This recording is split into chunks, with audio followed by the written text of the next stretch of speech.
Corona virus के संकट के बीच आज एक बार फिर केंद्रीय कैबिनेट की बैठक हुई। प्रधानमंत्री नरेंद्र मोदी की अगुवाई में बुधवार को प्रधानमंत्री आवास में ये बैठक हुई है। कैबिनेट बैठक में किसानों के हित में बड़ा फैसला लिया गया। किसानों के लिए एक देश एक बाजार की नीति लागू होगी। अब किसी भी राज्य में किसान बेच पाएगा अपनी फसल। अब किसानों के लिए एक देश एक बाजार होगा। अयोध्या में राम जन्मभूमि पर मंदिर निर्माण के लिए भूमि पूजन की तैयारियां लगभग पूरी हो गई हैं। ऐसे में संतों ने भूमि पूजन के मौके पर प्रधानमंत्री मोदी को भी निमंत्रण भेजने की तैयारी की है। महंत नृत्य गोपाल दास के उत्तराधिकारी महंत कमल नयन दास ने बताया कि भूमि पूजन की तैयारी पूरी हो गई है। उन्होंने ये भी बताया कि महंत नृत्य गोपाल दास पीएम मोदी से बातचीत करेंगे और उन्हें भूमि पूजन पर बुलाएंगे। चक्रवाती तूफान निसर्ग महाराष्ट्र के तटीय इलाकों से टकराया है। निसर्ग तूफान मुंबई में अलीबाग के तट से टकराया। मौसम विभाग के मुताबिक चक्रवाती तूफान करीब 120 किलोमीटर प्रति घंटे की रफ्तार से टकराया है। मुंबई के ज्यादातर इलाकों में तेज हवाओं के साथ बारिश हो रही है। बांद्रा वल्ली सी लिंक पर ट्रैफिक की आवाजाही को रोका गया। मुंबई और गुजरात के ज्यादातर इलाकों में रेड अलर्ट जारी किया गया। हालांकि निसर्ग तूफान के कारण लोगों की जान की क्षति नहीं हुई। निसर्ग तूफान का मुंबई के लिए खतरा लगभग खत्म हो चुका है। वहीं मुंबई के ज्यादातर इलाकों में तेज हवाओं के साथ बारिश जारी है। देश में 2 लाख के पार कोरोना का आंकड़ा पहुंच चुका है। पिछले 24 घंटे में सबसे ज्यादा 8,909 केस सामने आए हैं और 217 लोगों की मौत हो चुकी है। देश में अब तक कुल 5,815 लोगों की मौत हुई है कोरोना से। 1 लाख से ज्यादा लोग हुए हैं ठीक। देश में कोरोना के अब तक 1 लाख से ज्यादा एक्टिव केस हैं। यूपी में कोरोना मरीजों की संख्या की बात करें तो यहां बढ़कर यह संख्या 8,870 हुई है। प्रदेश में 5,257 मरीज इलाज के बाद ठीक हुए। यूपी में कोरोना के अब तक 3,383 केस एक्टिव हैं। अब तक 230 कोरोना मरीजों की मौत हुई है। प्रदेश में पिछले 24 घंटे में कोरोना के 338 नए मामले सामने आए।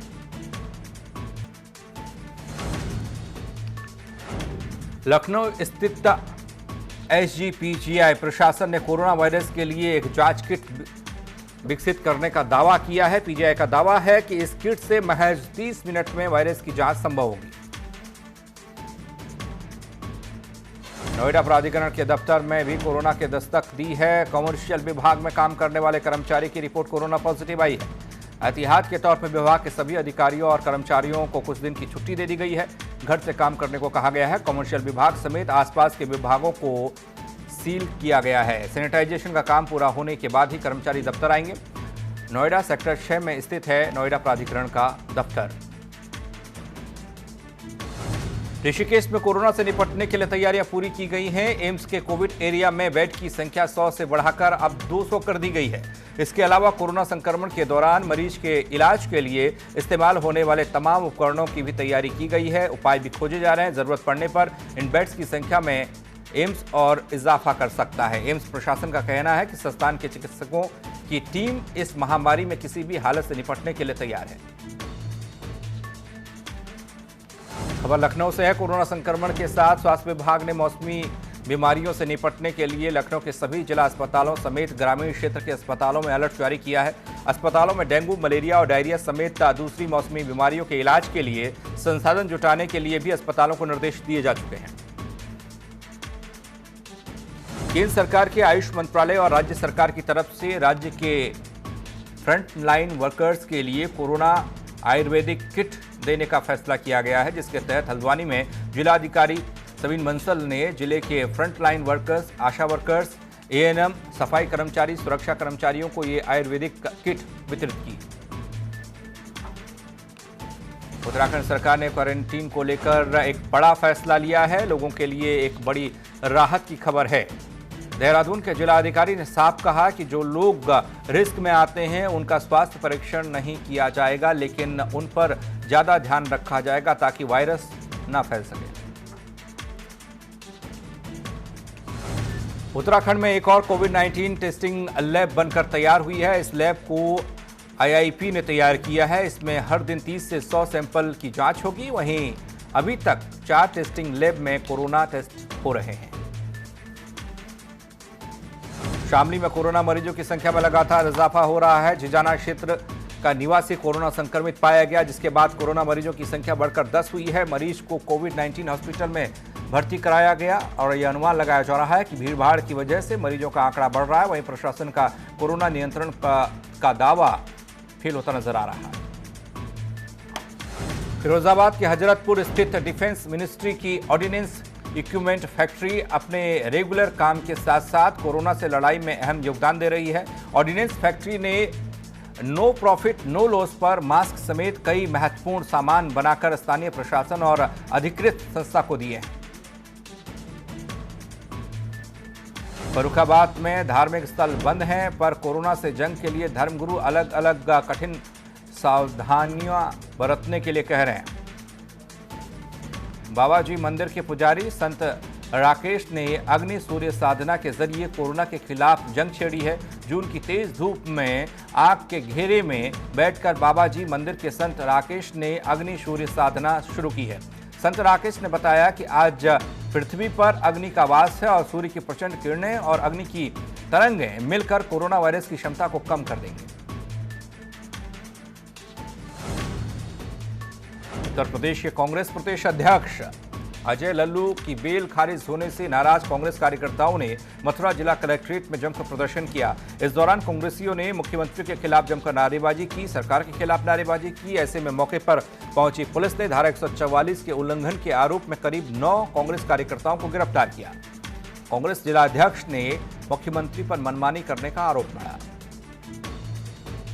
69,000 सहायक शिक्षक भर्ती मामले में हाईकोर्ट ने आज सभी 75 जिलों में काउंसलिंग प्रक्रिया को रोकने के आदेश जारी किए हैं। इसके बाद बेसिक शिक्षा परिषद के सचिव विजय शंकर मिश्रा ने सभी जिलों के बेसिक शिक्षा अधिकारियों को ये निर्देश दिए हैं कि काउंसलिंग प्रक्रिया को तत्काल रोक दिया जाए। दरअसल अभ्यर्थियों की काउंसलिंग शुरू की गई थी, लेकिन हाईकोर्ट की लखनऊ बेंच ने काउंसलिंग को रोकने के आदेश दिए। 69,000 अध्यापकों की भर्ती काउंसलिंग का ये मामला कोर्ट से स्टे होने की खबर ने अभ्यर्थियों को बेचैन किया है। बलरामपुर जिले के डाइट पर काउंसलिंग कराने पहुंचे अभ्यर्थी परेशान हुए। अभ्यर्थियों ने स्टे के लिए विभागीय और उच्च अधिकारियों को दोषी बताते हुए उन पर लापरवाही का आरोप मढ़ा। सुल्तानपुर में स्टे के बावजूद दबंगों द्वारा कब्जा किए जाने से नाराज परिवार जिलाधिकारी आवास के सामने धरने पर बैठ गया। इतना ही नहीं, ये सभी अपने साथ मिट्टी का तेल लेकर पहुंचे हुए थे। डीएम आवास के सामने धरने पर बैठने की सूचना मिलते ही प्रशासनिक खेमे में हड़कंप मच गया। आनन फानन में पहुंची पुलिस ने सभी को कलेक्ट्रेट को लेकर पहुंची, जिसके बाद थानाध्यक्ष अखंड नगर को स्टे का अनुपालन कराने का निर्देश दिया। आगरा में वरिष्ठ बीजेपी नेता और पूर्व एमएलसी रामपाल सिंह यादव के घर खुशियां लौटी हैं। खबर है कि बीजेपी नेता रामपाल सिंह का बेटा बटेश्वर के बीहड़ से वापस लौट आया है। दरअसल बीजेपी नेता के बेटे को 2.5 साल पहले अगवा किया गया था, जो वापस अब लौट आया है। मुरादाबाद में अनलॉक 1 में सड़क पर भारी भीड़ देखने को मिली। इसके साथ ही एसएसपी ने बड़े स्तर पर चेकिंग अभियान चलाया, जिसमें नियम तोड़ने वाले चालकों का चालान किया गया। बताया जा रहा है कि एसएसपी ने नियम का पालन न करने वाले सैकड़ों चालकों पर चालान किया है। वहीं एसएसपी का कहना है कि इसके पीछे का उद्देश्य साफ है कि कोरोना से लड़ाई अभी बाकी है, लोग सोशल डिस्टेंसिंग का पालन करें। खबर लखनऊ से है। अनलॉक 1 में दी गई सहूलियत में अब सिटी बसें भी लोगों की आवाजाही के लिए उपलब्ध हैं। सिटी बस के चारबाग कार्यालय में खड़ी दर्जनों बसों को दिन भर सवारी का इंतजार रहता है। फिलहाल 70 बसों को सड़क पर उतारा गया है। सवारी के अभाव में खाली बसें ही सड़क पर चल रही हैं। लॉकडाउन लगने के काफी दिन बाद, लगभग 70 दिनों बाद मीट की दुकान खुली हैं। गोश्त खाने वाले लोग दुकानों पर पहुंचकर सोशल डिस्टेंसिंग का पालन कर मीट खरीद रहे हैं। दुकानदार भी कोरोना से बचने के उपाय सुझा रहे हैं। हाथों में ग्लव्स और मास्क देखे जा रहे हैं। हालांकि पहले से मीट के दाम ज्यादा हैं, लेकिन मीट खाने वाले शौकीन मीट महंगा होने के बावजूद खरीद रहे हैं। गोड्डा में दबंगों ने सरकारी तालाब की जमीन को कब्जा करने में वो जुटे हैं। शहर के बीच इस सरकारी तालाब को दबंग हड़पने लगे हैं। दरअसल दबंग तालाब के जमीन को बगैर रजिस्ट्री स्टाम्प पेपर पर लिखकर महंगे दाम पर बेच रहे हैं। वहीं इस मामले को लेकर नगर पालिका परिषद के पूर्व चेयरमैन निर्मल श्रीवास्तव ने प्रदेश के मुख्यमंत्री, नगर विकास मंत्री और जिला प्रशासन को शिकायत भेजी है। इस शिकायत के बाद नगर पालिका परिषद में हड़कंप मचा हुआ है। बिना पास के मथुरा से बद्रीनाथ जा रहे 5 लोगों को पुलिस ने देवप्रयाग में पकड़ा है। पुलिस ने इनके खिलाफ लॉकडाउन उल्लंघन का मामला दर्ज करते हुए उनका वाहन सीज किया है। ये लोग देहरादून का पास बनवाकर बद्रीनाथ जाने की कोशिश कर रहे थे। सभी लोगों पर आपदा प्रबंधन व महामारी अधिनियम के तहत मुकदमा दर्ज करते हुए वाहन सीज किया गया। श्रावस्ती में एसडीएम राजेश मिश्रा ने अनलॉक का जायजा लिया। भारी पुलिस बल के साथ इकोना नगर को अतिक्रमण मुक्त कराया गया। बाजार से अतिक्रमण हटवाने की कोशिश, वाहनों का चालान इस दौरान कटा। बाजार में भीड़ लगने की वजह से डीएम यशु रुस्तोगी फंस गई थी। बिना मास्क लगाए घूम रहे लोगों पर जुर्माना लगाया गया। कन्नौज में सब्जी मंडी में सोशल डिस्टेंसिंग की धज्जियां उड़ती हुई दिखाई दे रही है। मंडी में लोग मास्क तक नहीं पहन रहे। जिले में लगातार कोरोना के केस बढ़ रहे हैं और इन सब के बीच लोग भीड़ लगाकर सब्जी खरीदते नजर आ रहे हैं। आज से आगरा अनलॉक कर दिया गया है। बाजार को लेकर प्रशासन ने गाइडलाइंस जारी किए हैं। अल्टरनेट डेज पर सड़क के दोनों तरफ की दुकानें खोल दी जाएंगी। सराफा व्यापारियों को शोरूम के बाहर सीसीटीवी लगाना जरूरी होगा। बाजार खुलने के बाद प्रशासन पूरी तरह से अलर्ट मोड पर है। बरेली में प्रवासियों के लौटने के बाद से जिले में लगातार कोरोना संक्रमितों की संख्या बढ़ रही है। बीते दिन IVRI से मिली रिपोर्ट के अनुसार एक ही दिन में 5 कोरोना संक्रमितों की पुष्टि हुई। बरेली में कोरोना पॉजिटिव मामलों की संख्या 27 से बढ़कर 32 हुई है। वहीं कोरोना से मरने वालों की संख्या 2 है। रामपुर में एक चाचा ने अपनी 5 साल की मासूम भतीजी के साथ दुष्कर्म करने के बाद वो मौके से फरार हुआ। वहीं पुलिस ने इस मामले में मुकदमा दर्ज करके आरोपी को गिरफ्तार किया है। बताया जा रहा है कि मासूम घर के बाहर खेल रही थी। मासूम की हालत बिगड़ता देख परिजनों ने पुलिस को सूचना दी। मौके पर पहुंची पुलिस ने मासूम को अस्पताल में भर्ती करवाया। वहीं मामले में पुलिस ने कार्रवाई करते हुए आरोपी चाचा को गिरफ्तार किया है। बदायूं में 4 नवजात की मौत के मामले ने तूल पकड़ा है। डीएम ने मजिस्ट्रेट जांच के आदेश दिए हैं। जांच के आदेश के बाद स्वास्थ्य विभाग में हड़कंप मचा है। कल यहां पीएचसी में 4 नवजात की मौत हो गई थी। परिवार ने नर्स डॉक्टर पर लापरवाही का आरोप लगाया था। नर्स पर 1200 से 1500 रुपये वसूलने का आरोप भी लगा था।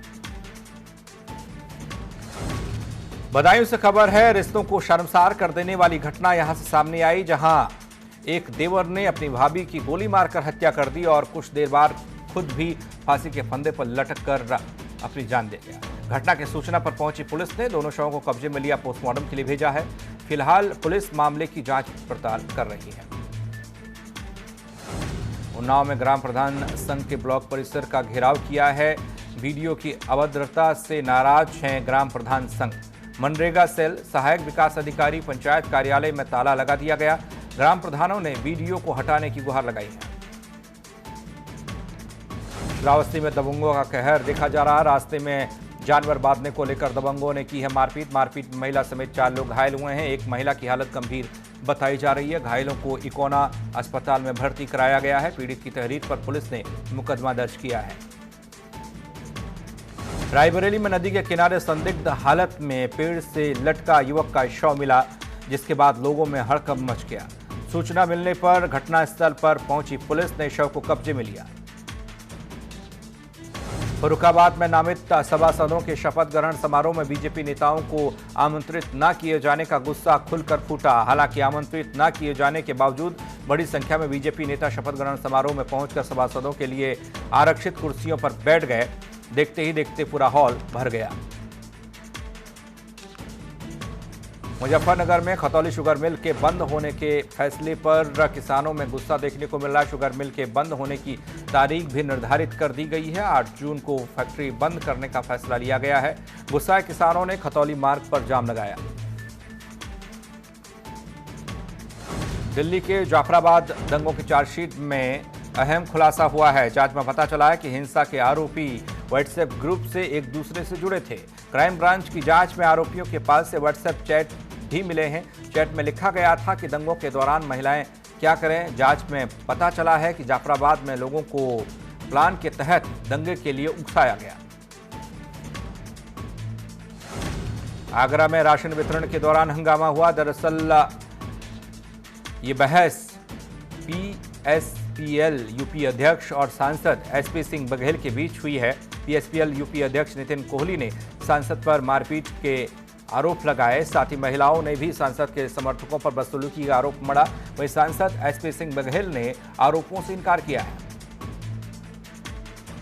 महोबा के अजनर कस्बे में रिटायर्ड फौजी और बिजली विभाग के जेई के बीच विवाद हो गया। वहीं विवाद बढ़ता देख जेई ने पुलिस को बुलाया। पुलिस रिटायर्ड फौजी को पकड़ कर ले गई। उसके साथ मारपीट की गई। मारपीट की सूचना ग्रामीणों को लगी तो ग्रामीण थाने पहुंचे। ग्रामीणों ने थाने का घेराव किया। पुलिस विरोधी नारे लगाए। थाने में जमकर पथराव भी हुआ। पुलिस ने लाठी भाजना शुरू किया। इस दौरान एक दारोगा समेत 3 लोग गंभीर रूप से घायल हुए। लखीमपुर खीरी में 20 फीट गहरी खाई में कार गिरी है। साइकिल सवार को बचाने के चक्कर में यह हादसा हुआ। हादसे में 2 मासूम समेत 6 लोग घायल बताए जा रहे हैं, जिसमें 3 लोगों की हालत गंभीर है।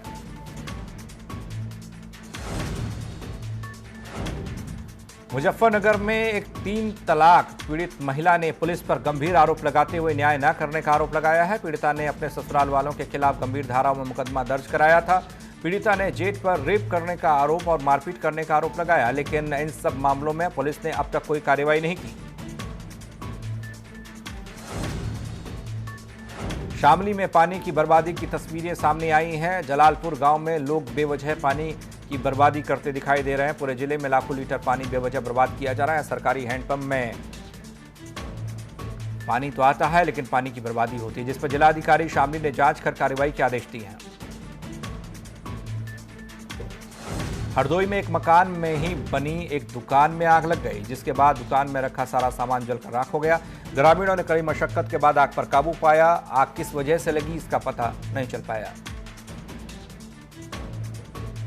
उन्नाव में सड़क हादसे में 2 बाइक सवार युवकों की मौत हो गई। सामने से आ रही अनियंत्रित गति से ट्रैक्टर ट्रॉली को टक्कर उसकी हुई तो उससे यह हादसा हुआ, जिसके बाद मौके पर ही दोनों युवकों की मौत हुई है। घटना की सूचना पाकर मौके पर पहुंची पुलिस ने शव को कब्जे में लिया। हादसे के बाद मौके से ट्रैक्टर सहित चालक फरार हो गया। एटा के नया गांव थाना क्षेत्र में एक युवक की हत्या को लेकर सनसनी फैली है। पुराने रंजिश में युवक की गोली मारकर हत्या कर दी गई। बताया जा रहा है कि दोनों पक्षों में किसी बात को लेकर कहासुनी हुई थी और कहासुनी में ही एक पक्ष ने गोली चला दी, जिससे मौके पर ही युवक की मौत हो गई। सूचना मिलने पर घटनास्थल पर पहुंची पुलिस ने शव को कब्जे में लेकर पोस्टमार्टम के लिए भेजा।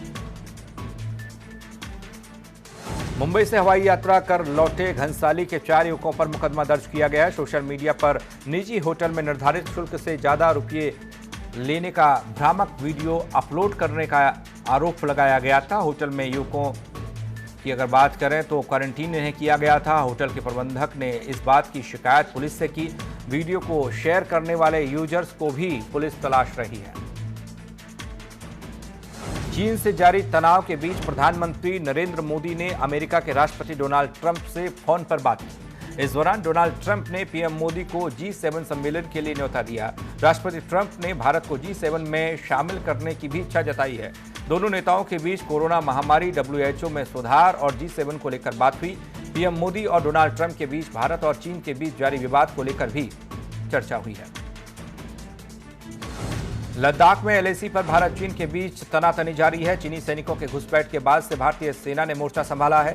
दोनों देशों के बीच इस मसले को बातचीत से सुलझाने की कोशिश हो रही है, लेकिन अभी तक हल नहीं निकला है। लॉकडाउन में सुनील ग्रोवर लोगों को हंसाने में कोई कमी नहीं छोड़ रहे हैं।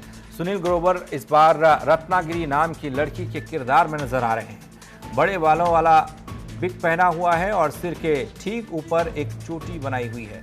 पिंक कलर का टॉप पहनकर, बालों में लिपस्टिक लगाकर, आंखों पर आईसाइट वाला चश्मा लगाकर सुनील ग्रोवर ने बिल्कुल किसी नखरीली लड़की का लुक बनाया है।